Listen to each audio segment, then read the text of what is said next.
Can't decide and torn between a romantic, comedy, action, or an indie film to watch for the weekend? Well, Golden State Media Concepts Movie Podcast is your ultimate guide to the latest movies.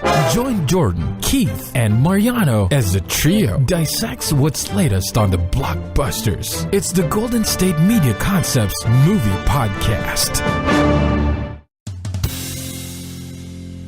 Welcome to the Golden State Media Concepts Movie Review Podcast. Today we are going to talk to you guys a little bit about the letdowns and surprises of the summer. I am Shane Northrup and I will be your guide through this episode. Up first, Jordan, Keith, and Mariano talk to you guys a little bit about the movie 9 Lives.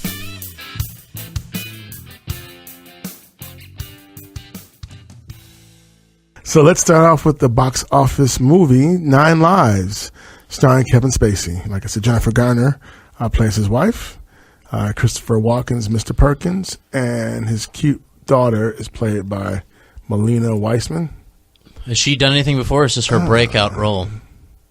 She is known for Teenage Mutant Ninja Turtles. Whoa. Yeah.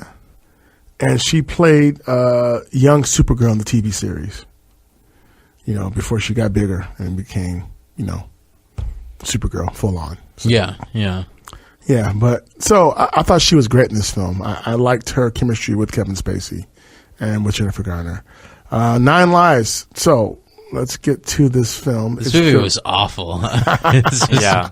So Kevin Spacey. Hold on. It's directed by Barry Sonnenfeld, who is also known for. Did you say Seinfeld? Barry Sonnenfeld or Sonnenfeld. Sonnenfeld. Okay. Yeah, he's been he's been around for a little bit. You know, he's done his thing. He directed Men in Black and yes, yeah, Men in Black. Was it all 3 Men in Blacks? Sure. Stop it. No. So yeah, Men in Black 2. Okay. Wild Wild West, Get Shorty. Yeah, those are the films that he's done. He's produced a lot of films, actually. Let's see, Beverly Hills Cop. Oh, okay. Oh, yeah, he did do all 3 Men in Black, looks like. He did Men in Black 3. Yes. I was right all along, yeah. But so this guy, he's got credentials. He's done the Men in Blacks, and this is 9 Lives. Kevin Spacey in this movie is this all business, has no time for anybody, you know, basically a guy that needs to learn a lesson in something. And he does that by getting turned into a cat that's half CGI and just half regular cat at points. So he becomes a cat so he can learn to be a better family man. Mm-hmm. Yes. What did you think, Mariano? I didn't like the movie too much. This movie was so bad. It was so bad. This was pretty bad. It was one of the worst movies we've watched. Like here. I agree, and especially considering the Jennifer Garner, Kevin Spacey, Christopher Walken. I expected so much more. Actually, I didn't because this movie looked bad, but what I'm trying to say is these actors can produce... No, yeah, their potential, like... Exactly. But I know what you mean, like, when you think of, like, Jennifer Garner, you think, oh, this is going to be a great movie, you know? Or any of the people, Christopher Walken, like, oh, all right, I've got a good feeling about this, but with this movie in particular, oh my gosh, like...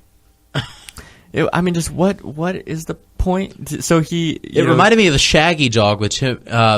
What's his name? Tim Allen? Tim Allen, there we go. And I saw a trailer of it, and I was like, oh, this is Shaggy Dog, PA, yeah. Well, it was just weird to me because it's like, wait, so you don't spend enough time with your family, so you're going to be turned into a cat?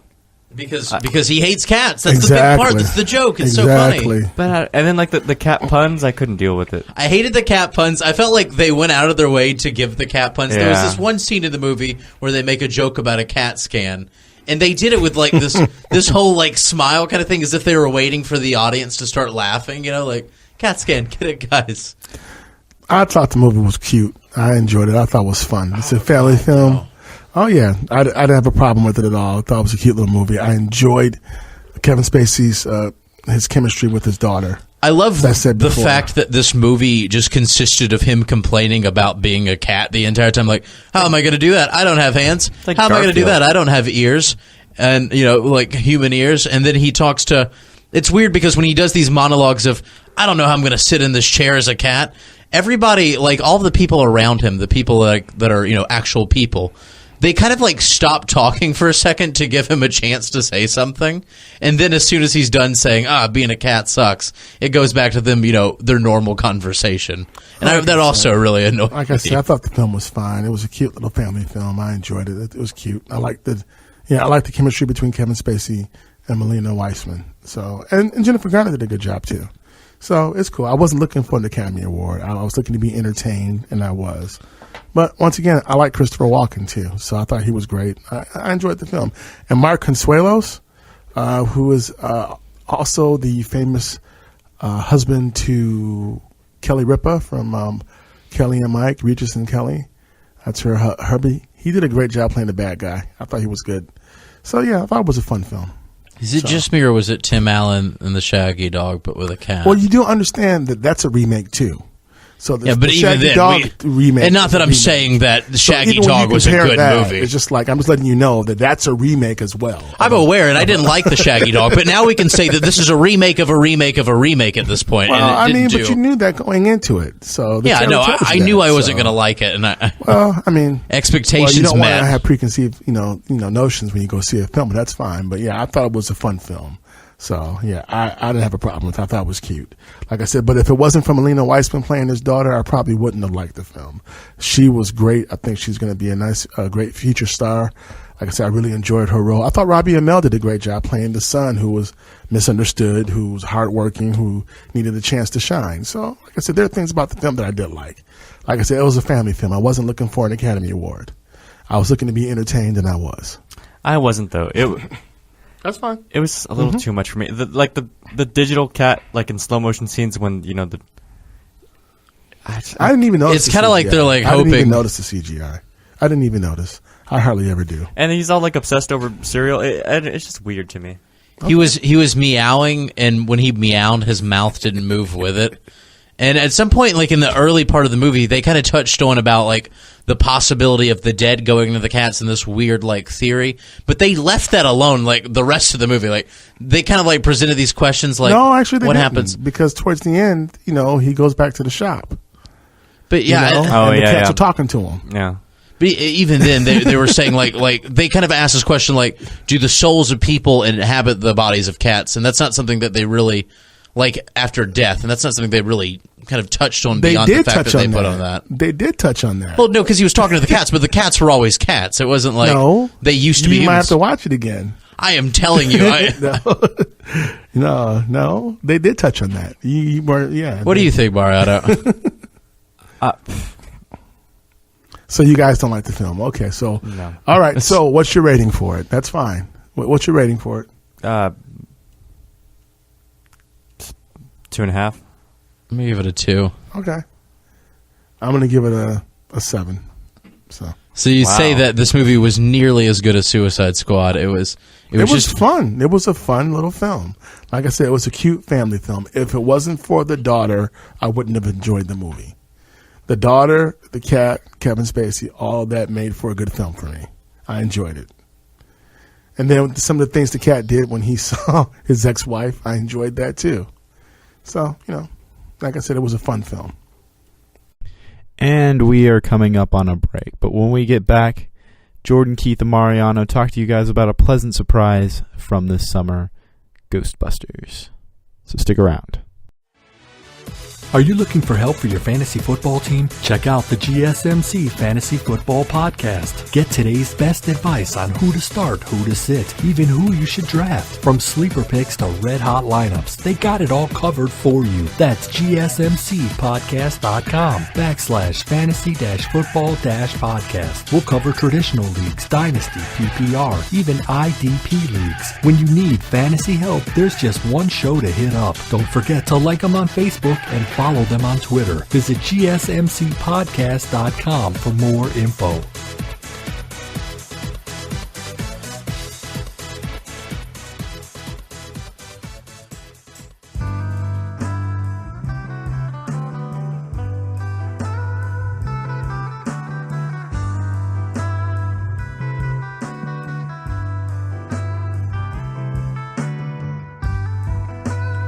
Hey everybody, welcome back to Golden State Media. We just talked about The Infiltrator and basically talked about great Bryan Cranston and John Leguizamo were for 10 minutes. Guzamo. Thank you. Sorry, it's a tongue twister when you say it so fast. But right now we're going to be talking about the amazing Ghostbusters. Right, the remake. Yes, the reboot. Yes. So, do you want to... You want to do that? I was going to do the premise first. Huh? You want to do the premise? You want to do premise and then we do acting? Yes. I'll let Captain Keith do the premise. Okay. I'll wait for a second. So, Ghostbusters basically. So this is a reboot. This is a remake of an original. So in this film, it's about 4 different ladies. 2 of them, Melissa McCarthy and Kristen Wiig. Their characters are scientists, and Kristen Wiig is, she's trying to be taken seriously as a teacher and a scholar. Mm-hmm. And she wrote this book with Melissa McCarthy about, the paranormal life and activity. And she's been trying to downplay it. And Melissa McCarthy's character is proud of it, and she's embracing it. And she's still chasing her dream about, paranormal activity and, being an accredited scholar in that regard. And basically, they run into each other. It's kind of like Dan Aykroyd and Bill Murray. Yeah. So they haven't seen each other in a while. And just a chain of events happens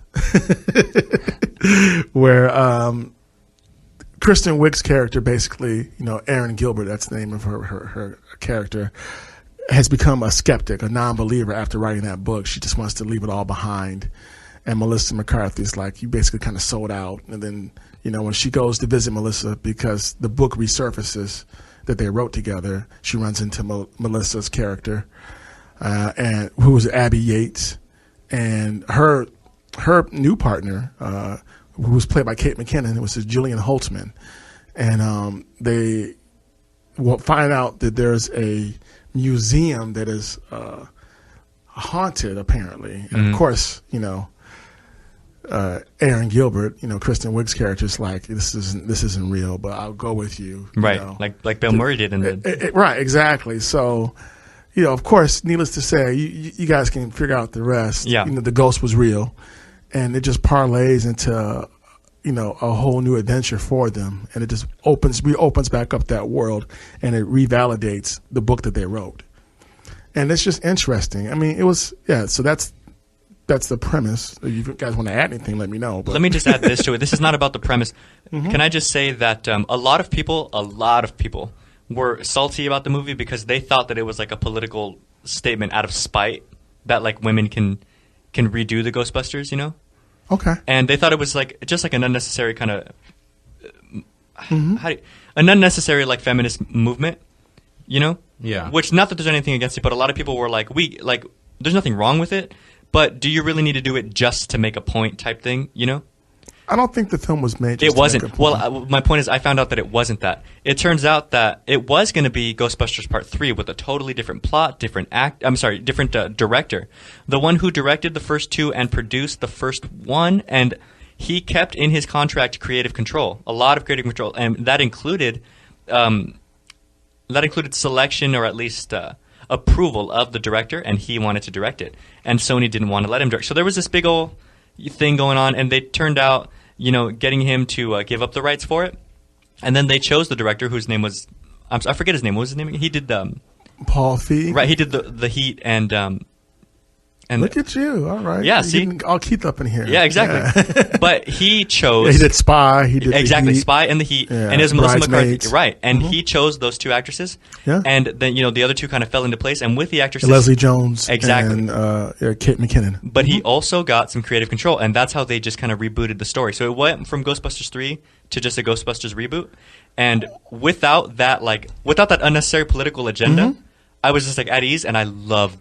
Well, maybe not love. I liked the movie. It was funny. It was good. I liked it too. Now, when I saw the trailer, I didn't have any issue about it being all female cast. No, me neither. When you do a reboot, it's fair game for the most part. Me neither. There's nothing wrong. Ghostbusters 3 would have been a disaster because Harold Ramis, rest in peace, is gone. Right. So it only would have been 3 of them, the original members. Well, the fourth one is deceased. Not that it matters now, but it wasn't going to be the originals. It was going to be them training the new people. That could have been fun, but this is cool. Yeah. This is a whole new franchise. Oh yeah, let me be clear. I have no problem with the all-female cast. I know. If it was out of spite, if it were to be out of spite, Right. I'd be like, really, But it wasn't, and so therefore, I loved. And these girls are funny. They did a good job. They did a great job, right? And then Chris Hemsworth was funny because he was I had so issues dumb. with his. I had issues with his role. Well, but it I was, had issues but with it's his role. I Ghostbusters. did. It's joking, Yeah. And like to kind of freshen up, I watched the original like just yesterday, and and it's all ditzy. And I wish I would and- have done the same thing, and I didn't. it's all good, and and their receptionist was that the girl that really talks like this, and I'll have to put you through. And so they did a good job with like everybody was a character, and Yeah. considering how much better like the CGI and things are these days, it was a good movie. Like, It was great. I wish I would have I done. think like it was you did. good on its own. I actually really loved it. I loved it more than I thought I was going to like it, and I wanted to like it almost out of spite because I thought it was ridiculous how much people were making a big deal out of a movie. People were. Yeah, 'cause But I guess beyond the- that, when I watched it, I think there are a lot of parts I enjoyed more than the original Ghostbusters. me too. I agree. And Some of it I that's did a big too. Some of it, controversial statement, but you Some know of it I what? did too. I loved Chris Hemsworth's character in it. I didn't at all. I thought it was cute. I thought it was funny, and I loved the things like that. I liked that they didn't just make an exact copy. It was a reboot, and it was its own twist. And Yeah. beyond just having 4 female actors instead of male, they did so much with the movie, and they made it just a really fun thing to watch. And they made it very satisfying after it was over. Like I could watch that again. I would pay money to watch that again. His character was the only thing I didn't like about the film. What about him didn't you like? I just felt like it was just Like, I know- heavy-handed Oh. because they made him this good-looking blonde dumb guy. Yeah. That was a bit too much. You see what I mean? So, How the yeah, political I didn't care for that But because if that was a female character, that would raked right over the coals. So I didn't care for that part of, I of like- the film. I- He also made fun of himself to an extent. So some of that was fun, but some of it got a little too heavy-handed for me. But otherwise, I enjoyed the film. I disagree. I thought that Chris Hemsworth character was a lot of fun, and I mean, can I propose to you this idea? It was too heavy-handed. I mean, I don't want to see any secretary, female or male, be that stupid. I just don't. Can I propose to you this idea though? I don't. I think Chris Hemsworth himself probably had a lot of fun because Sure. I love when a big he's Thor. I love when a big name in Hollywood has no problem being that guy. So I think they did it like Some of it he did. I like the pictures and stuff. Right. That was fun. Like, I think the But other intention- stuff was a little bit much. Again, I just go by like intention. If the intention was innocent, I loved it. It was funny. I can see where people could have a problem, but I can also see the funny in having a really ditzy male secretary because it's such like a role switch, and So you know what? You said that you don't want to see that with people, and I'm sorry, but I think with Chris Hemsworth, what was really interesting is you don't often see the big macho male being That's an what idiot I'm saying. and a good guy. You That's what don't. I'm saying. You can't see that with women. It's still a sexist thing, but that's not something that always happens. And it was fun when it did happen because he wasn't a villain and he wasn't a stupid villain. He was an idiot, but he was a lovable, fun idiot. It was just kind of like any cartoon where you see the companion. He was just being the faithful sidekick. Yeah, I disagree. Let me, there's no such thing as being a lovable, fun idiot. That's just kind of an oxymoron. I have a question. Donkey from Shrek. Well, there's issues with that too. Yeah, 'cause- that's a whole other conversation. Don't get me started. Okay, I can see that, but I can see that more than Chris. I have a question for you I guys. think they're both insulting, but that's fine. This has nothing to do with Chris Hemsworth. How did you guys feel? Because I did a lot of research on these movies, and this one thing I saw was that. Did you notice the ghosts from the OG Ghostbusters?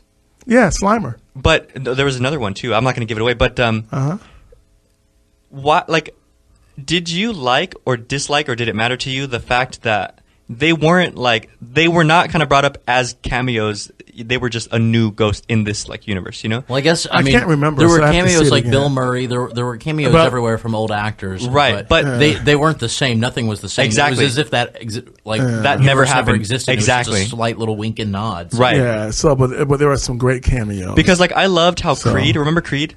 Rocky was Rocky, but he was Sure. a different person. Sure. That was great, Sure. So I kind of didn't like that they threw these guys in, and you're like, oh, look, it's him, but it's not him. It's another. That was something you had a problem with. Yeah, that was. I mean, not like a huge problem. I just.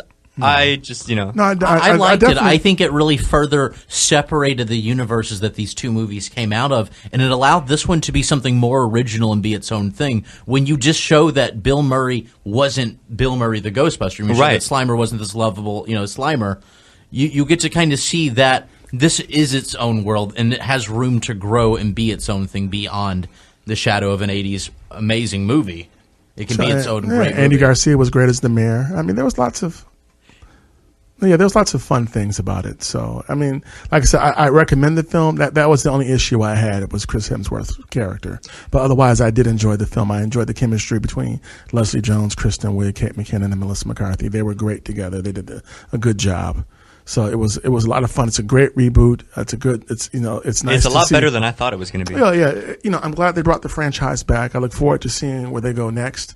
And I definitely would encourage people, when you watch this movie, don't leave until the last credit. Just saying. Yeah. And we are coming up on a break. When we get back, the trio are going to talk to you guys a little bit about something that they all completely despised. Stick around. You're not going to want to miss this one. Tired of searching the vast jungle of podcasts? Now listen close and hear this out.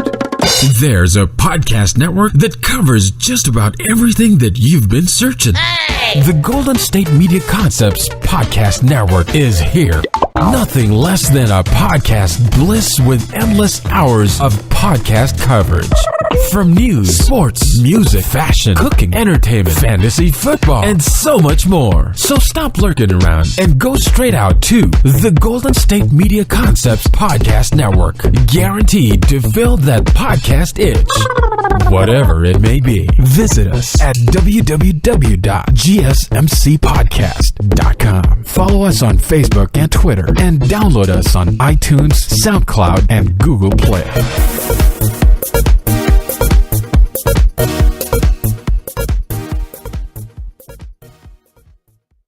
Speaking of temperature and hell, a new movie we're reviewing today is going to be Ice Age and Hardcore Henry. There you go. Yeah. You guys want to start off with Ice Age? Yeah, Ice Age Collision Course. Did that feel good? Was that a nice? I like that. Yeah, Speaking of hell and temperature, that was good. All right. Sounds good. That. There you all go. right, cool. That's the full Jordan. There you go. So there we go. Our first movie, we're going to do Ice Age, and then our second, the DVD release of Hardcore Henry. You guys may know that from the video game-looking thing that's not a video game. Turns out it's actually a movie. So we're going to review it because that's like our whole biz. Yes. And Keith, you want to take it away with that Ice Age? Yes. So Ice Age is directed by Galen T. Chu and Mike Thurmeyer. So, and Galen, or Galen, Galen. So, if you pronounce just one of those names right, I feel like our viewers are going to be really impressed. Hey, man, that's what I'm saying. He directed Ice Age, the original. Horton Hears a Who. Ice Age: The Meltdown. So, and then Mike directed also Ice Age: Continental Drift, Ice Age: Dawn of the Dinosaurs, and the original Ice Age as well. So these two guys got together and made this new film. And where do I start? So, like I said before to my colleagues here, this is my first Ice Age film I ever watched, actually. So I saw it in the theater, and I'm glad that I did. So, you know how they have that squirrel that's always getting into trouble? Mm-hmm. I found that so annoying. Before you've seen the movies, but you were aware of the squirrel. Well, because of the commercials and the different trailers and stuff. Yeah, and he's been in shorts and little random things. He's kind of he's in the he was other like ones, Fox's too. mascot for a little bit. Oh, okay. Yeah. So, and maybe he starts all the movies. I don't know. Yeah, he's He in is all in of all the them. movies. He's Okay. constantly chasing an acorn. Yeah. And I got to tell you, after like 5 movies so of that, annoying, man. Yeah.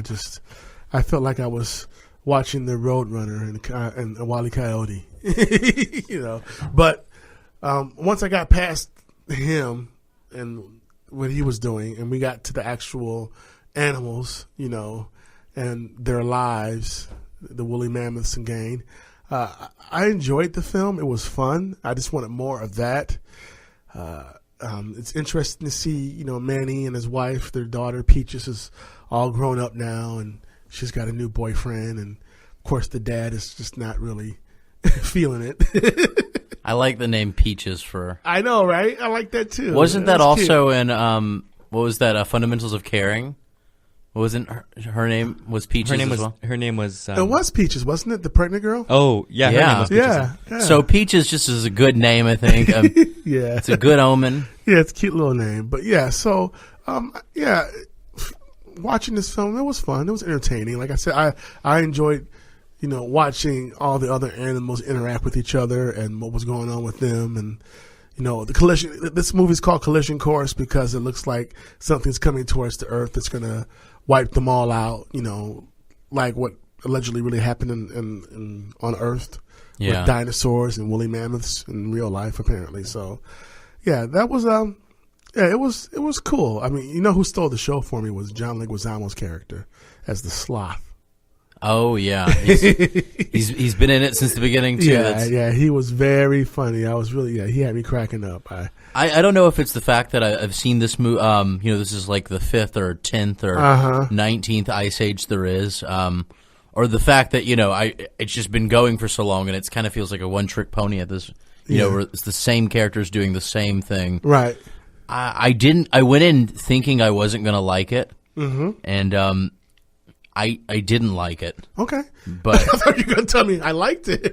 But Jordan's like, no, I didn't like it. I liked it more than I thought I was. Okay. But I still didn't like it. Well, there it is. There wasn't enough, on that side of the scale to really push my answer up to anything other than I really wish we didn't watch it. Got on my nerves. It got him. A lot of parts got on my nerves. A lot of characters were just annoying. Some of them I didn't like either. And I really like John Leguizamo. I'd be Sid, willing to look great. past as he was great as Sid. I even then, Mario, I want to hear what you think about it. I didn't like it. I didn't like it. I'm about to say John Leguizamo. I like him in so many things. This wasn't a thing that I like him in. I remember seeing this as a kid, the first one, and I remember liking the movie back then. But as I went back and I watched it, it kind of reminded me. It's all the same stuff. They changed a few things. It's almost like a Mad Lib where they're like, really replace the problem here. It's just animals constantly trying to avoid extinction. True, and we are really talking about like a woolly mammoth, a saber-toothed tiger, and some other animals trying to stop meteors. And the suspension of belief. I'm all about it for these kind of movies. But I normally am too, but really, that was a. This is supposed to be a kids film, and I was just about to say, I even took that into account. I know it's a kids film, right? But there are so many better kids films. Like this movie. Do you think it's like the worst kids film we've done already at this point? I feel like we should go. I'm sorry. Throughout reviewing movies from now on, I would be careful to get these kind of movies that are very exclusively like when you see Zootopia, there are people in their 20s, 30s that kind of want to check out the movie. I don't think this is one of those movies where anybody beyond having children would go see. But I think sure, but it's important that we see this movie. And not even just that, though, but I think that it's important that we do because a lot of children's movies are good. Yeah, Toy Story is a children's movie. I love that movie. And I'm still Secret Life of Pets is my jam, and BFG. I loved Secret BFG, Life of Pets. The Lion King. Ricky, my homeboy Ricky. Even more children-y. I'm in the studio right now, so even more children-y type movies like Thumbelina. I liked. Yeah, I haven't seen it, but it's open good. to it. Or The Black Cauldron. There are a lot of children's movies that I enjoy. Right. But so this is a franchise, and maybe it's gone on for too long. Maybe that's part of the problem. Yeah, this movie. It's my first one. Jordan says he's seen the other ones. I've seen the first one. Right. So I've seen the first one. Right. I think I've seen the second one. But I can tell you really only need to see like 2 of those to kind of get the pattern that's going I did enjoy hearing the different celebrity voices that I recognized. I did enjoy that. I didn't know that Queen Latifah was a part of this, playing Manny's wife. I enjoyed hearing her voice. I enjoyed hearing J-Lo's voice. I mean, like I said, so I was pleasantly surprised by all the different voiceovers from the different characters. It's a good cast. It's just the movie was so... Yeah, okay. All right. So I think I liked it more than you guys did. I didn't love it, though. But okay. All right. That's fair. Wow. It was just if you guys could see the look on Mariano's face, it's classic. No, you look like I'm feeling sick today, and you look like disgusted right now. I'm not disgusted. You look like you need the ginger ale and crackers I have more than I do.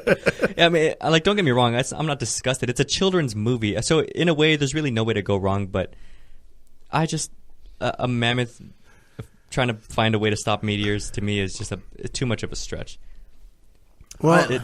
I can't say that you're wrong. And not just that. In kids' movies, you have to have that suspension of belief. Like Big Friendly Giant, I agree, but there's also, that silliness. But I think that if you're that's least a good movie, though. No, and that's my point I'm making. Like it's incredibly ridiculous, the idea of it, but still, like I didn't judge it thinking, a giant, really? That's.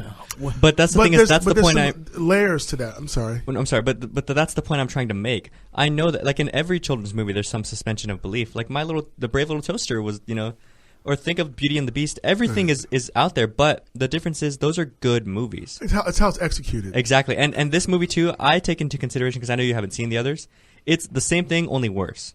Wow. And that, to me, is the wrong way to go for a movie, you know? Okay. Yeah. No, I believe you guys. I mean, because like with BFG, you know, that was also a story about two outcasts. You know, so there was layers to that story. Exactly. Two people who were outsiders who or found E.T. friendship. You know, that one's way out there, but exactly. But it's a good movie and it's heartfelt. It's all about you know? how it's executed. So, I mean, there were some fun moments in this film, but yeah, the premise is pretty.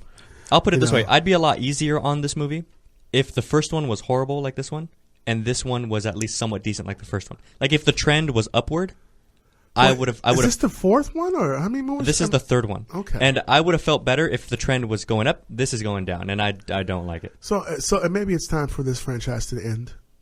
At this point, I would say so. Yeah. So yeah, I think that we can agree on that, right? Okay. So I'm almost scared to ask you guys, what's your rating?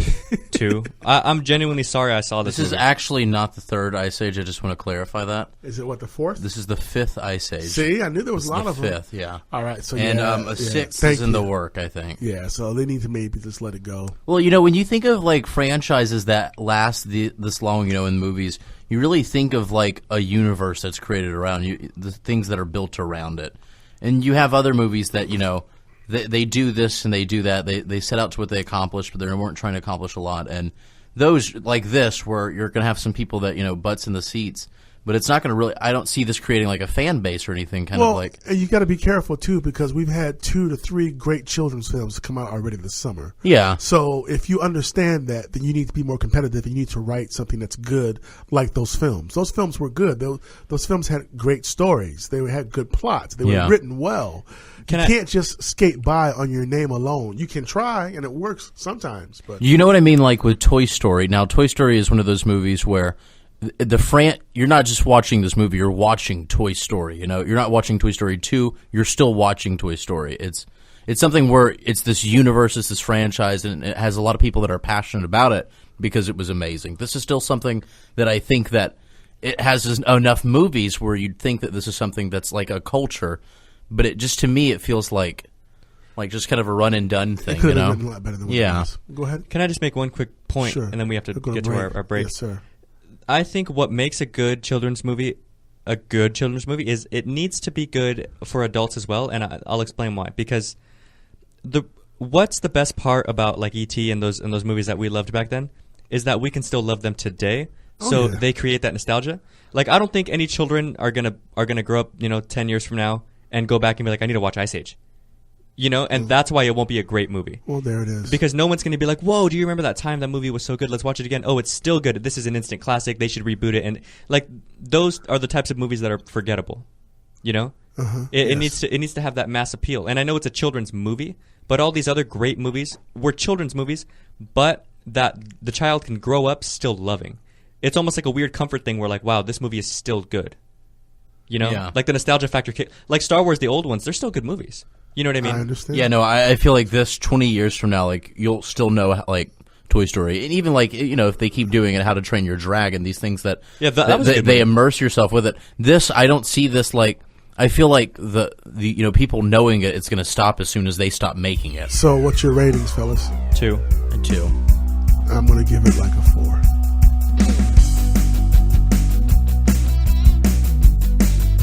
This has been the Golden State Media Concepts' biggest letdowns and surprises of the movie review podcast. If you like what you heard, you can find us on Stitcher, SoundCloud, iTunes, and Golden State Media Concepts podcast.com. Thank you for listening.